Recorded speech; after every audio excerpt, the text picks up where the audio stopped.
We're never doing that again. Don't sleep. Don't sleep, baby. Go ahead and hit that subscribe button. What is up, ladies and gentlemen? Mostly gentlemen. Welcome to episode 62 of the Good Point Bro podcast. My name is Kate, and this is my little bro, Cam. Don't sleep. Don't sleep, baby. Yeah. It happens. As you guys know, the Los Angeles Lakers lost last night in 4 games. So LeBron James goes down with a 40-point game. Pretty much no help in game 4. I mean, no big Anthony step up. Davis got straight sunned by Jokic. Um, If you watch the rebounds, Anthony Davis and a lot of Laker team just don't ever try to box out anyone and get position. A lot of that third quarter was lost because they just kept getting second chance points. Yeah, I mean, in that third quarter, you can't get outscored by 24 after building that lead in the first half. And LeBron Jokic drops went crazy. 31 to build you a lead in the first half. And Anthony Davis dropped 4 in the first half. I swear, Anthony Davis more than any other player just gets caught watching the game. Like if LeBron's doing good, then AD's like, I'm gonna sit back and chill. And then when everybody sucks, is when AD does good, and we still lose those games. Yeah. I mean, There's just no sense of urgency with Anthony Davis. And I hate to admit it, but Anthony Davis is soft. He's soft. We watched some of those 2020 highlights. Dude was a body. He was throwing down on people. Watch him in these games. Everything's a layup. He's not fighting for offensive rebounds unless it's wide open. He's not boxing out. He's soft.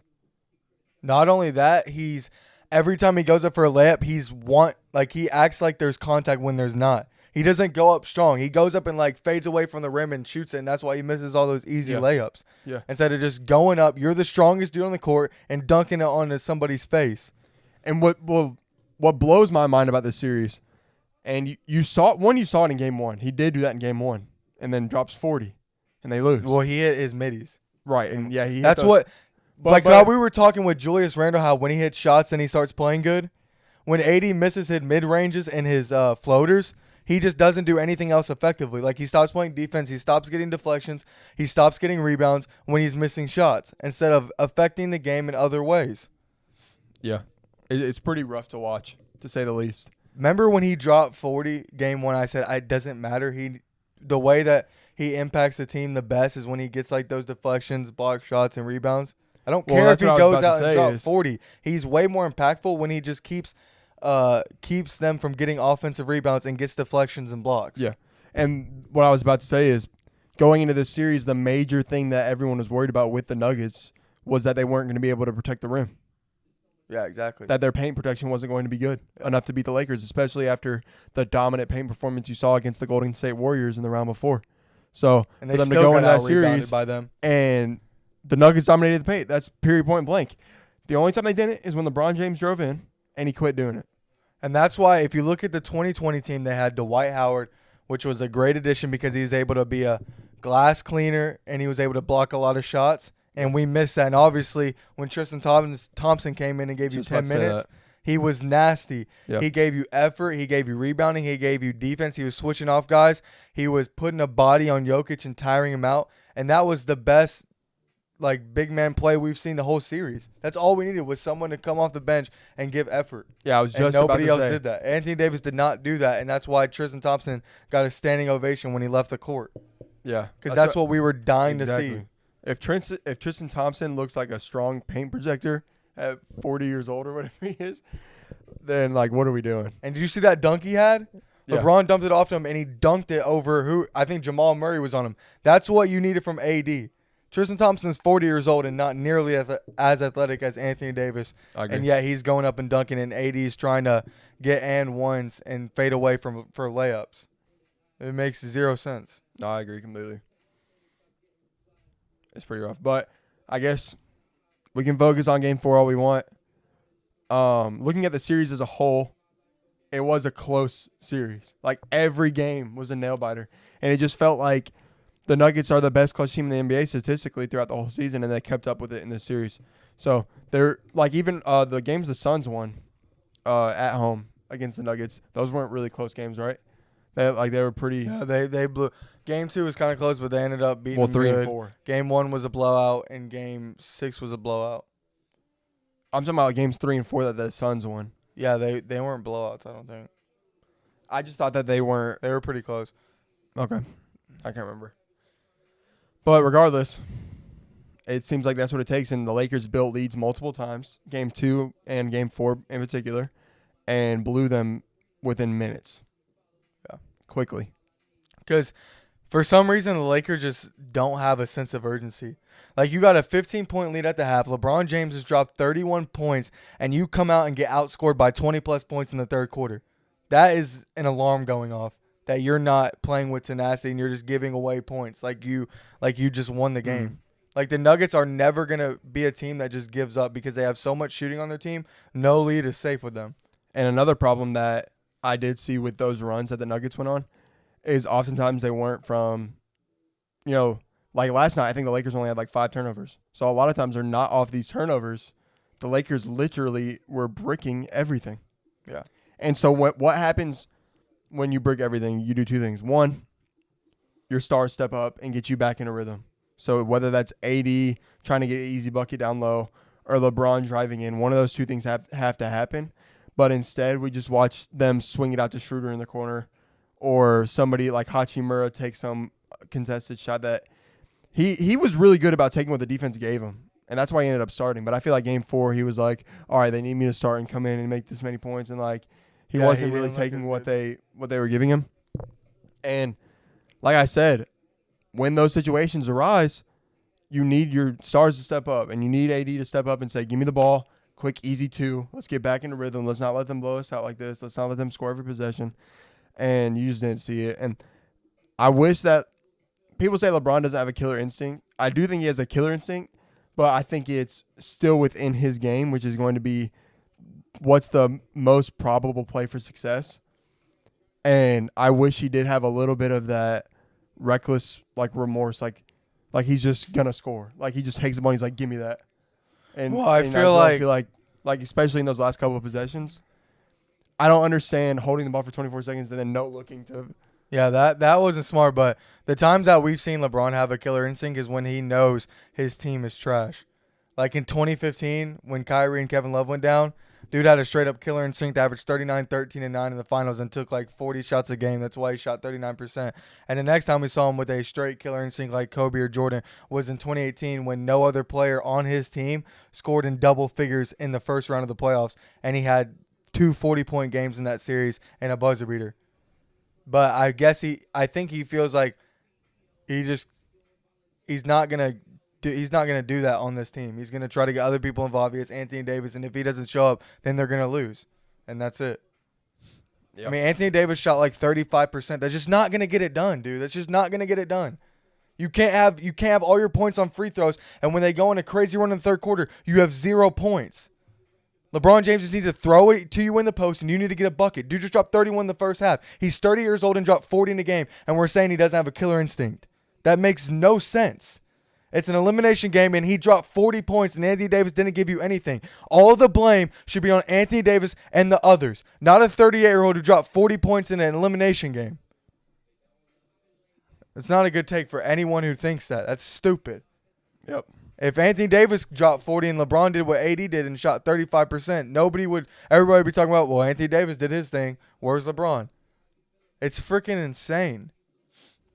Yeah, I agree. Good point, bro. You deserve that one. But we'll move off this series a little bit and we'll stay with the Lakers. But if you break down the series, like you said, it was a very close series, and statistically, it was the least point differential in any sweep in NBA history. It was only a 24-point. It's fine, bro. There's only a 24-point difference between the two teams. There was only a 24-point difference between the Nuggets and the Lakers and a sweep, which is statistically the best or the. I can't talk. It's all good, bro. It's all good. We'll stick with the Lakers and then we'll go into the Nuggets a little bit. But with the Lakers, where do they go from here? What's step one? What's their priority? Their priority is to get Kyrie Irving, to get rid of Schroeder, D'Angelo Russell, and they need to get another big man. Yeah, that's what I was about to say. They need another big man. They need to get. Hopefully, Mo Bamba will come back. I don't know his contract with the Lakers, but he'd be a good addition. He'd be a good glass skinner, get a lot of boards. But if you get Kyrie, he'll be able to play make with AD. Their pick and roll would be the best in the NBA. He would bring shooting, and he has the best handles in the NBA. And LeBron, I feel like would be able to load manage like Kawhi, because they'll be able to win a lot of games with just Kyrie and Anthony Davis and good other players. Also, you got to sign Austin Reeves and Hachimura, who to me are future borderline all-stars. That'd be huge. Hopefully they can get all that. I have nothing to add to that. I completely agree. So for the last few minutes, and by the way, I forgot to say this, we're going 15 minutes on LA and the Nuggets, and then another 15 on Boston and Miami. So if you've made it this far and you want to hear about Boston and Miami, stick around for that. We got about 5 minutes left on this one. So for these 5 minutes, we're going to be talking about the Denver Nuggets. As a lot of you guys know, we're Lakers fans, so we wanted the Lakers to win this series. But I think even more than that, we're NBA fans. And when you watch basketball and you're an NBA fan, you appreciate the basketball you're seeing. And that's what I have for the Nuggets. I appreciate the basketball I'm seeing. I think they're an amazing team. I know you're going to go into in a minute about what their future may hold, but just watching the series, I was disappointed as a Lakers fan, but I was in awe of what the Nuggets could do. It felt like no matter what was going on with their stars, whether Jokic had a bad half or Jamal Murray had a bad half, somebody stepped up. Jamal Murray, had 30 in the first half, and then he only has 7, but it doesn't matter because that's when Jokic stepped up, was in that second half. Or Michael Porter Jr. is hitting, so Aaron Gordon starts hitting shots. It doesn't matter. Like, when you have teams like that and you have vets like KCP leading the way, leading the culture, they're making shots, they're all young outside of that. So I think they have everything that it takes to be a championship team. Mad respect to the Denver Nuggets on this win. I think they're going to do great things in the finals. I'm rooting for Miami in these finals. I want Jimmy Butler to get his. So in these finals, I'll be going for Miami. But regardless of that, I appreciate good basketball. I appreciate watching the sport, and I saw that in Denver this series.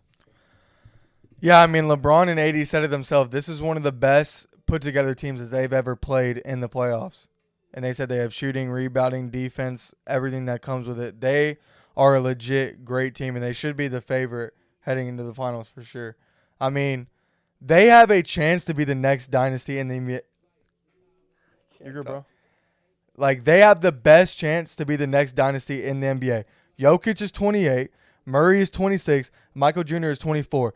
Murray just came off a series where he averaged 35 and shot 90, 50, and 40, which is the first time that's ever happened. And Jokic is the third player ever to go into the finals averaging a triple-double.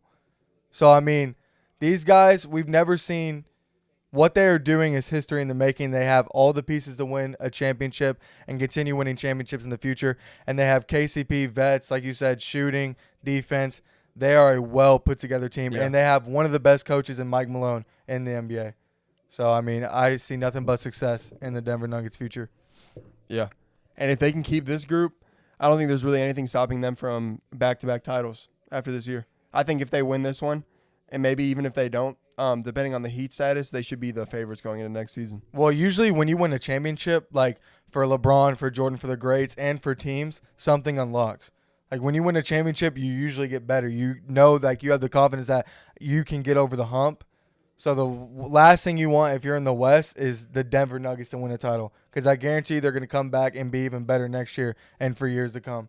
Because they're going to realize, hey, we can get over the hump. We're the best team in the league now, and for years they couldn't do that. So now they're finally breaking that threshold, and they're probably going to get better. I agree. I think they have all the intangibles of a dynasty. I do.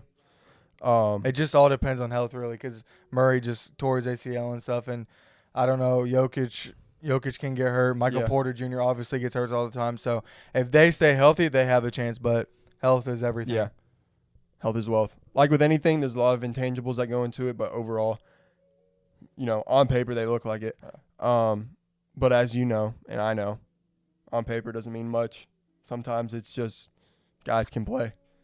Yeah, which makes me like think if it wasn't for Kevin Durant and the Cavs' health, that would have been a dynasty. Yeah, they'd have won 3.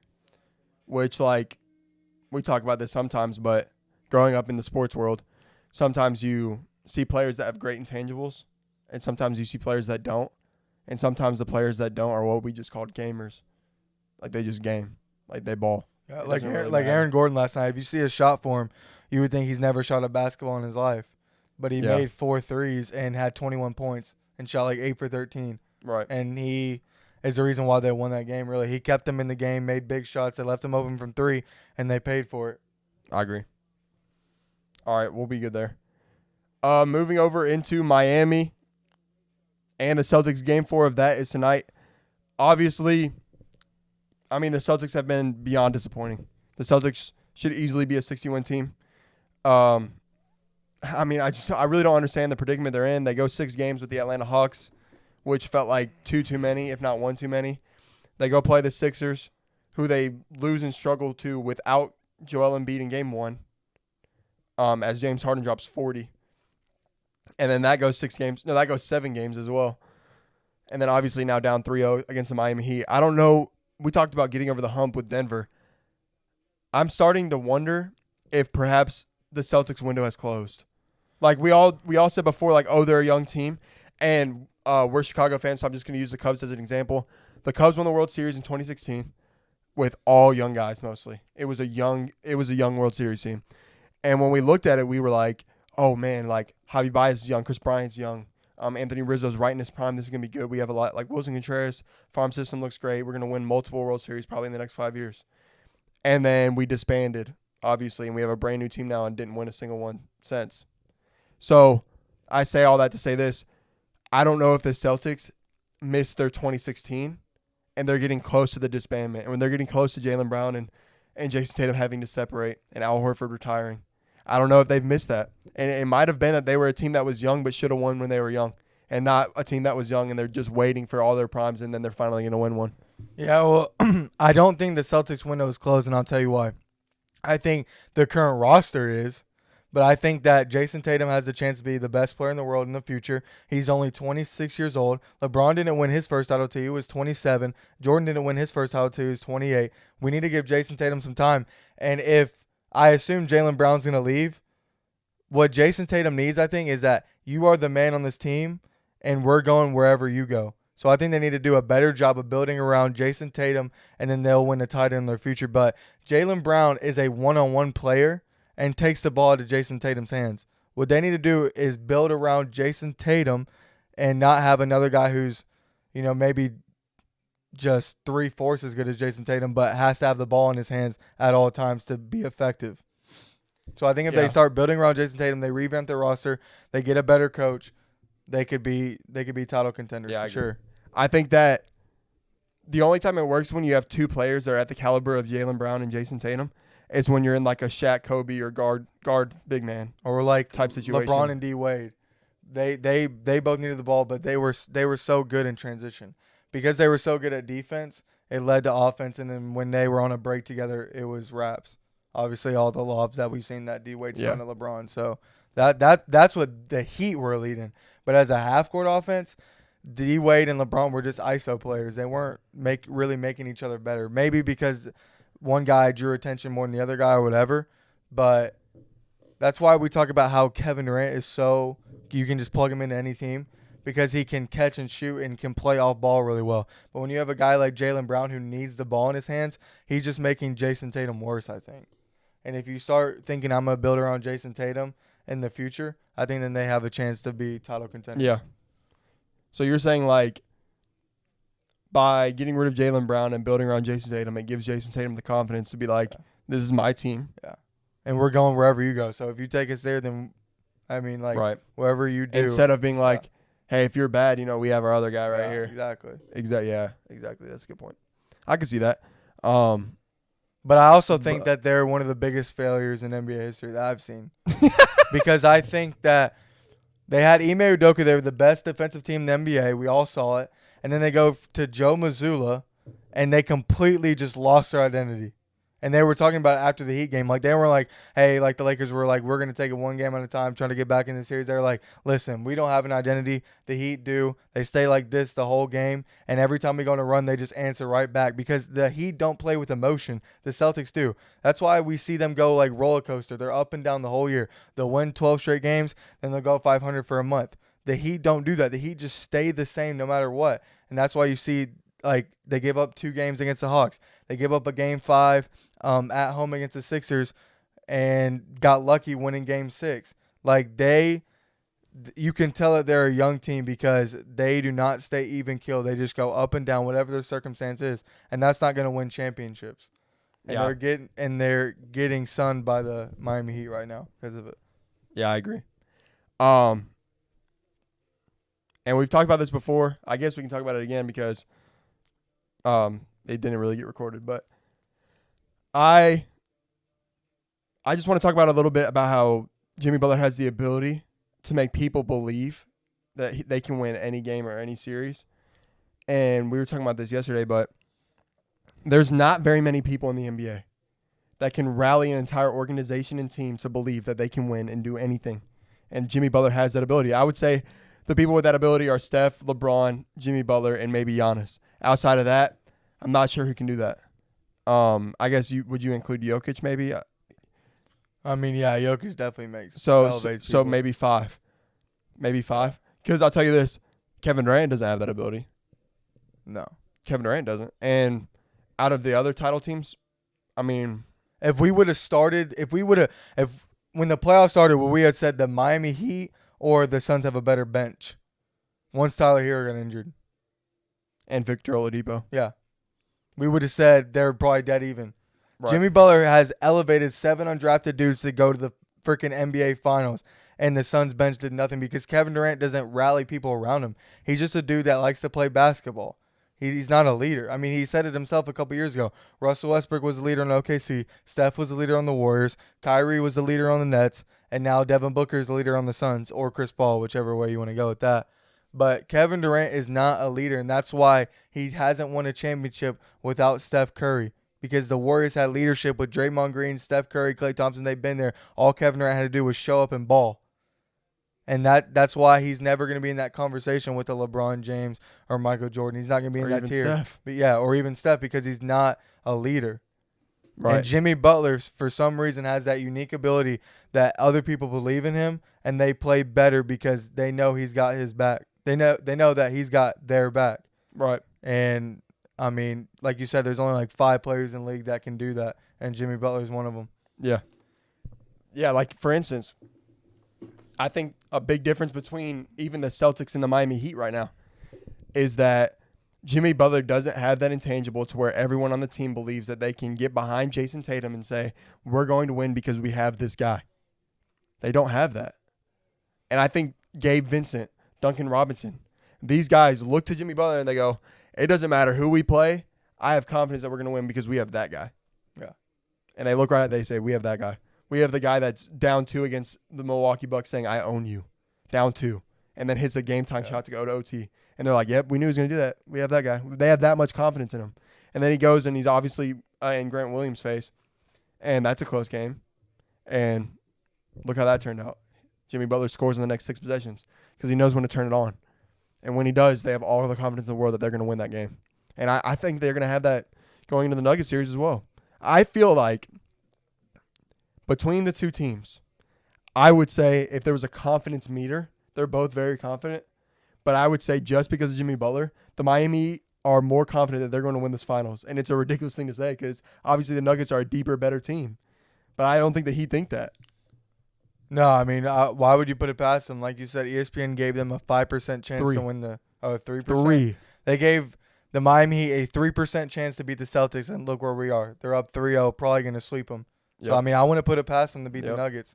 But I do think the Nuggets will win, and they're just a better team. I don't think I think the Nuggets have matured like crazy the last 3 years where the Celtics have not.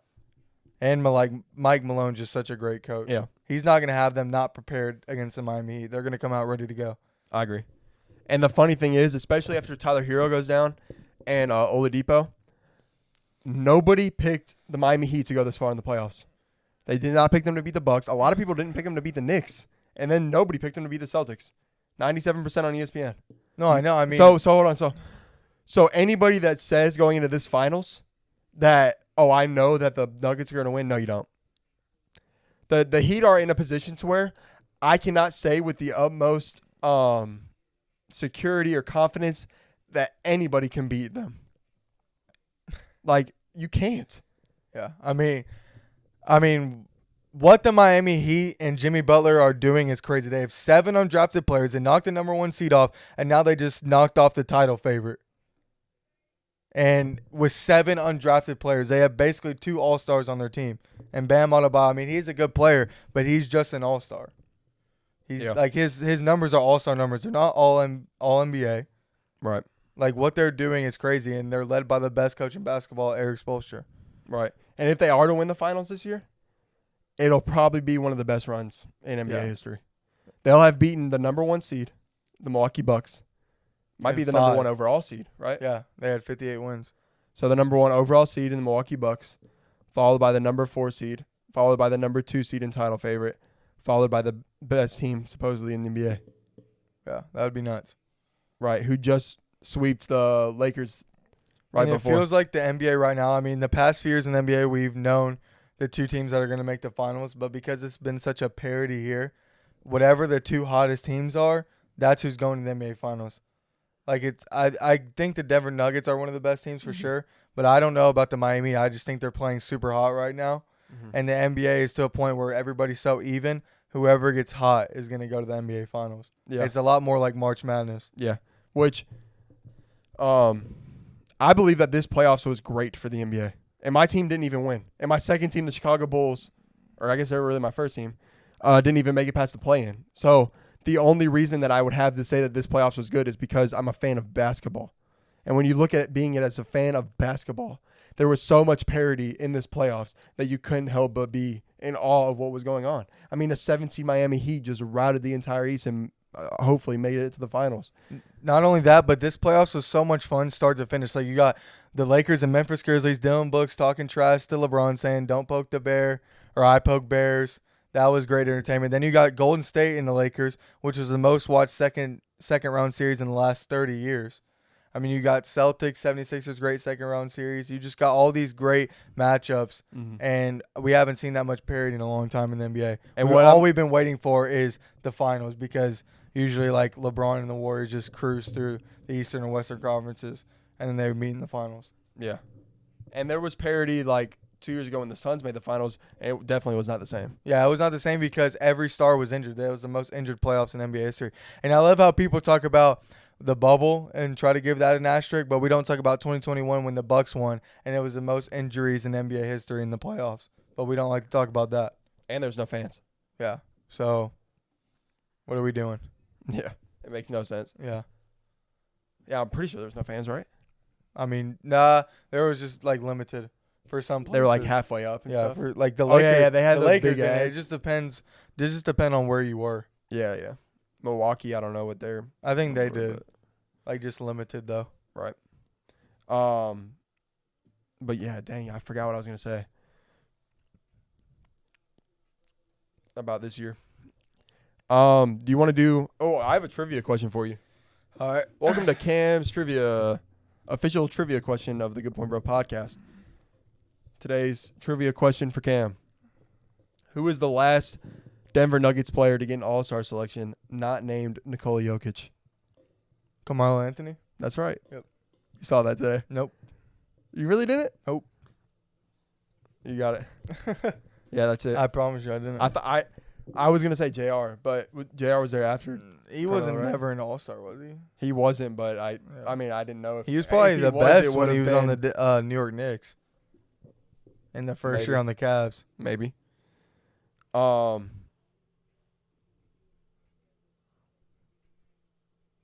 Nuggets had some good teams. They pushed the Lakers to, I think, 6 or 7 games in the Western Conference Finals in 2010. So they've had some solid teams. Oh, Kobe? They just could never get Yeah. They just could never get over the hump. I mean, with Chauncey Billups, Carmelo Anthony. Yeah, I mean, obviously Tyson their Chandler. first finals this year. Yeah. And their first time ever getting a sweep, period, any round. Which is ridiculous because they played the T-Wolves in round 1 and only won in 5. Yeah, that sucks that the T-Wolves got one, but the Lakers couldn't. Yeah. That just goes to show how good the Nuggets played. And because if you would have showed me AD and LeBron's stats, LeBron averaged 27 and basically a triple-double, and AD averaged 27 and 14, I would have said, yeah, they're in pretty good shape. I would have never thought that they got swept. But it was like the most – I've never watched a sweep, and like that team didn't just like choke. It was like the team just played so well. That did the sweep. Yeah. Like, I've never seen anything like that. Yeah. You just got to give all the credit in the world to the Nuggets. Yeah. That's a great point. It felt like every game out of all 4, the Nuggets had to work really hard for their win. Well, they just always had an answer to whatever the Lakers threw at them. I agree. They always had an answer to any Laker run or everything. And man, every time like KCP or Michael Porter shot, I was just so scared. Because KCP is just a straight up dog. I agree. Good? Yeah. All right, guys, that's all for episode 62 of the Good Point Bro podcast. Go check us out on Instagram at Good Point Bro, on TikTok at goodpoint.bro, and as you guys know, on YouTube at the Good Point Bro podcast. It's been a pleasure. My name's Kane. As you guys know, it's my little bro Cam. So we'll see you in episode 63. See you, bro. So always go Lakers anyway. Yeah. It is what it is. Maybe next year. Get Kyrie. Yeah, get Kyrie. All right. Peace. Peace.